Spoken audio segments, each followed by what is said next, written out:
light coming. No matter what it is that I'm facing, Jesus still the light. Hey guys, what's up? This is Travis Green. I'm headed to one of my favorite places, Warri, Delta State, and hanging out with my good friends, Reverend Eagle and the Glorious Fountain Choir. This is going to be an incredible conference this July. I need everybody to plan to be there. It's called Revival, Fire, Power, and Glory. That's right, it's a worship encounter right there at the City of Refuge every day at 3 p.m. July 20th through the 22nd. Listen, do what you can do to be in the place so we can worship and go up together. I can't wait to see you soon. Love you.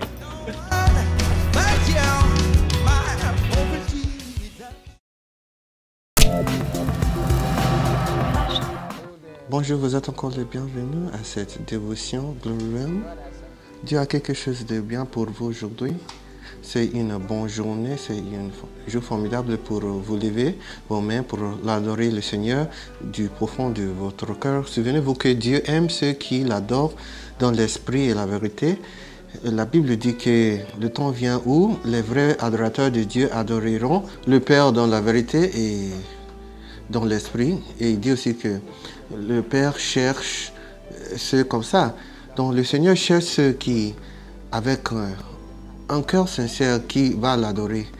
Quelle est la base pour laquelle vous adorez? Si ce n'est pas dans l'esprit et la vérité, vous êtes loin de la vérité que le ciel cherche. Maintenant, comme vous sortez, qu'il y a un excitement dans votre esprit pour donner gloire au nom du Seigneur. Nous nous levons nos mains par le moyen que nous levons nos mains, par le moyen que nous célébrions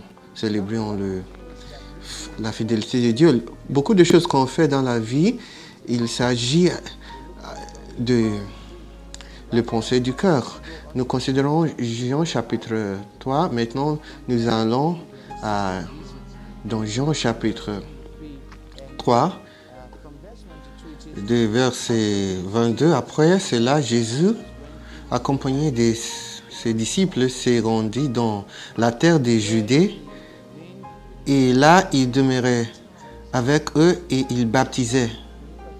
Souvenez-vous qu'il était baptisé et après qu'ils eurent parlé avec Jean, après la conversation qu'il avait avec Nicodème,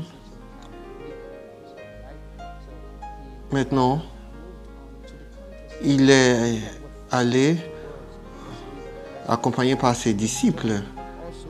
Maintenant, verset 23, Jean aussi baptisait à Énon, près de Salim, parce qu'il y avait là beaucoup d'eau.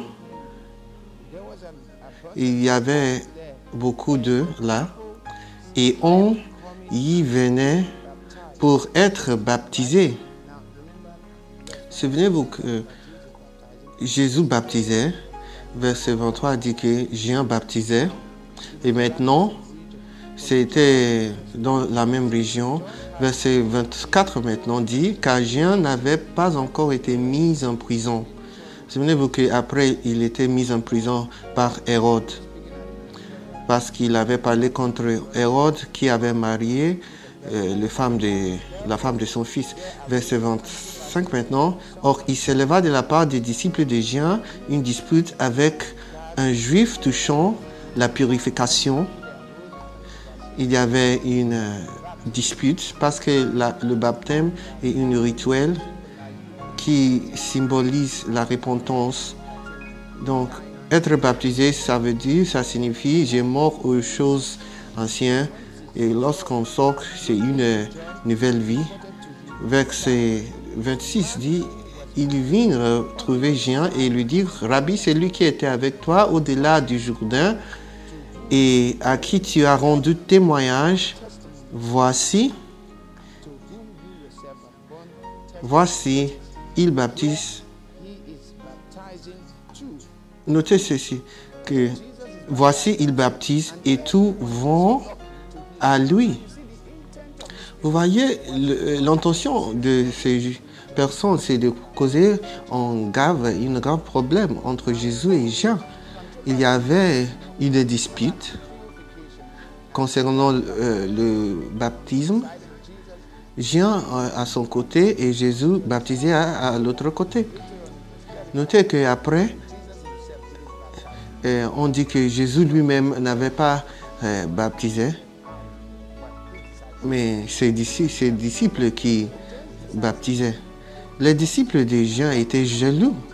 Comme nous avons aujourd'hui ici une église à un événement, voici ce qu'ils ont dit.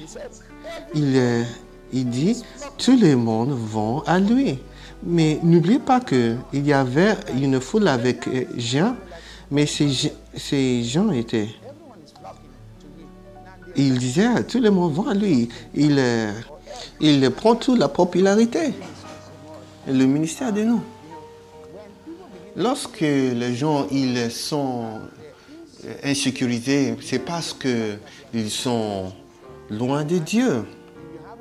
Si vous avez une tâche de Dieu, vous ne vous sentez pas insécurisé. Les disciples des gens, ils se sentaient insécurisés parce que la foule venait, il allait à Jésus. Et c'est très formidable, étonnant. Dans l'église aujourd'hui, on lutte au sujet des choses,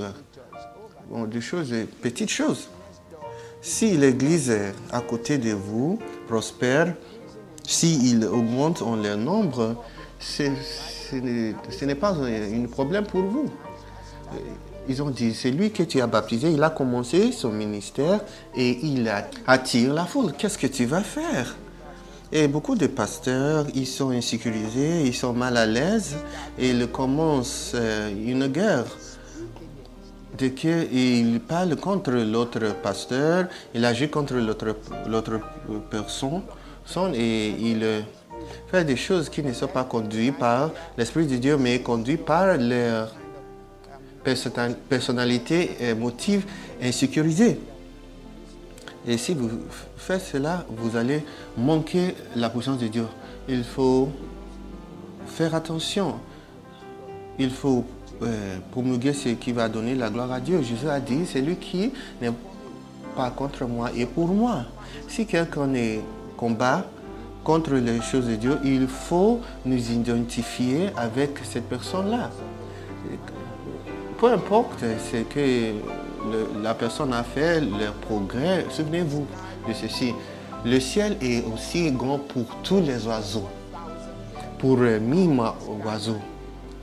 Le ciel est aussi grand. Il y a l'espace là pour vous. Faites tout ce que vous pouvez et vous aussi, vous serez célébrés. Il y a l'espace pour vous et pour tout le monde.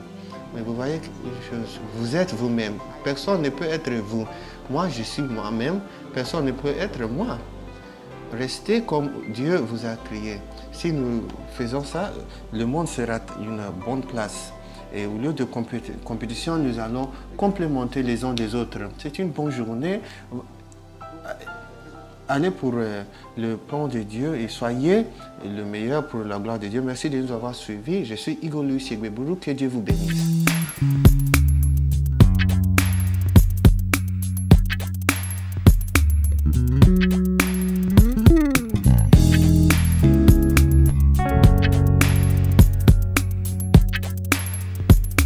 Mm-hmm.